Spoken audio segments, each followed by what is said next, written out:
درمیان ایک خوبصورت وقفہ ہے، ایک خوبصورت پیریڈ ہے جس کو جوانی کہتے ہیں، جس کو عالم شباب کہتے ہیں۔ اب اگر آپ سمجھ گئے کہ جوانی کیا چیز ہے، جوانی میں انسان کے سر کے بال سے لے کر پیر کے ناخن تک اللہ رب العزت طاقت ہی طاقت عطا کرتا ہے۔ آنکھوں میں طاقت ہوتی ہے، زبان میں طاقت ہوتی ہے، نگاہوں میں طاقت ہوتی ہے، کانوں میں طاقت ہوتی ہے، پورے وجود میں طاقت ہوتی ہے۔ یہ جوان ہی ہے جو اللہ اکبر پہاڑوں کو کاٹ کر کے راستے بنانے کا ہنر جانتے ہیں۔ یہ جوان ہی ہے جو زمین کا سینہ چیر کر کے نہریں نکالنے کا ہنر جانتے ہیں۔ یہ جوان ہی ہے جو آفاق پر کمندے ڈالنے کا حوصلہ رکھتے ہیں۔ یہ جوان ہی ہے جو سورج کی شعاعوں کو گرفتار کرنے کی صلاحیت رکھتے ہیں۔ یہ جوان ہی ہے جو چاند پر کمندے ڈالنے کا حوصلہ رکھتے ہیں۔ ہاں وہ جوان ہی تھے جنہوں نے اندلس کے ساحل پر کشتیاں چلائی تھی۔ وہ جوان ہی تھے جنہوں نے پہلے سلمان پہ گھوڑے دوڑائے تھے۔ وہ جوان ہی تھے جنہوں نے یورپ کے کلیساؤں میں اذانیں پڑھی تھی۔ وہ جوان ہی تھے جنہوں نے افریقہ کے تپتے ہوئے صحراؤں میں اذانیں پڑھی تھی۔ اقبال کو کہنا پڑا تھا تین اذانیں کبھی یورپ کے کلیساؤں میں اور افریقہ کے تپتے ہوئے صحراؤں میں دشت و دشت ہے، دریا بھی نہ چھوڑے ہم نے، بحر سلمان میں دوڑا دیے گھوڑے۔ نعرہ تکبیر، نعرہ رسالت، عرس قادری کریمی۔ وہ جوان ہی تھے جنہوں نے بیت المقدس پر اسلام کا پرچم لہرایا تھا۔ وہ جوان ہی تھے جنہوں نے بدر قوم کو فتح کیا تھا۔ وہ جوان ہی تھے جنہوں نے احد کو فتح کیا تھا۔ وہ جوان ہی تھے جنہوں نے اللہ اکبر خندق کھود کر اسلام کا تحفظ کیا تھا۔ اور وہ جوان ہی تھے جنہوں نے خیبر کو فتح کیا تھا۔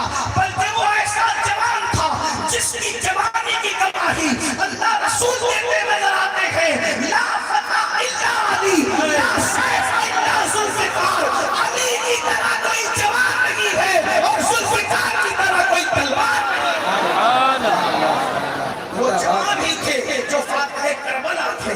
علی اکبر کی جوانی دیکھیں، قاسم کی جوانی دیکھیں، حضرت عباس کی جوانی دیکھیں۔ اللہ اکبر، یہ جوان ہی تھے، یہ جوان ہے۔ اور جوانی کی اہمیت اسلام میں زیادہ ہے، اسی لیے میرا اللہ ارشاد فرماتا ہے ثم لتسألن یومئذ عن النعیم۔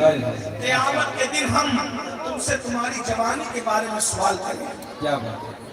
دیکھیے میری عادت اور طبیعت میں ناراضگی نہیں ہے، میں پوری کوشش کرتا ہوں کہ میں اپنی قوم سے ناراض نہ ہوں، بیزار نہ ہوں، لیکن علمی فکری گفتگو سننا ہے تو ایسے شور میں نہیں ہو سکے، کیونکہ شور شرابے میں مشاعرے ہو جاتے ہیں، کوئی واعظ اور نصیحت کی محفل نہیں ہو سکتی۔ اور چونکہ یہ جتنے لوگ کھڑے ہیں گزارش ہے کہ آپ وہاں سے ہٹ کر ارشد ممبر صاحب کی چھت پر بہت جگہ ہے، وہاں چلے جائیں، وہاں سکون سے آپ سن لیں گے۔ ان کی چھت پر کافی جگہ ہے، آپ پریشان نہ ہوں۔ شاہد صاحب اس بار دھوکہ کھا گئے مقرر کے سلیکشن میں۔ انہوں نے غلط پروپیگنڈے کا شکار ہو کر مقرر کو بلانے کی بجائے فقیر کو بلایا، اور فقیر لوگوں نے کیا تکلیف کرنا ہے، بادشاہ دوست کے فقیر ہیں، کوئی مقرر ہوتا تو مجمع کنٹرول کرتا، فقیر کے بس میں نہیں۔ لیکن اگر سننا چاہتے ہیں تو کچھ بات، ایک دو بات تھوڑا سا ماحول بنانے بھائی۔ حضرت سید صاحب نے تو کہا تھا گھنٹے بھر بول دینا، لیکن اگر ماحول ایسا ہے تو شاید میں کچھ بول نہیں سکوں گا، کیونکہ دیکھیے یہ شور شرابے میں تقریر نہیں ہو سکتی، جلوس شور شرابے میں ہوتے ہیں اور مشاعرے بھی ہوتے ہیں۔ یہ بیٹھے ہوئے لوگ بہت اچھے سے سنیں، ماشاءاللہ۔ کھڑے ہوئے جو سامنے کے لوگ ہیں وہ بھی بہت اچھے سے سنیں۔ ان میں کچھ بھائی ہیں جو میری طرح بے باکی کر رہے ہیں، تو ان کو میری طرح بے باک نہیں ہونا چاہیے، وہ تھوڑا کھڑے رہ سکتے۔ حضور کی محفل، ایک بات بتاؤں، یہ رسول اللہ کی محفل ہے،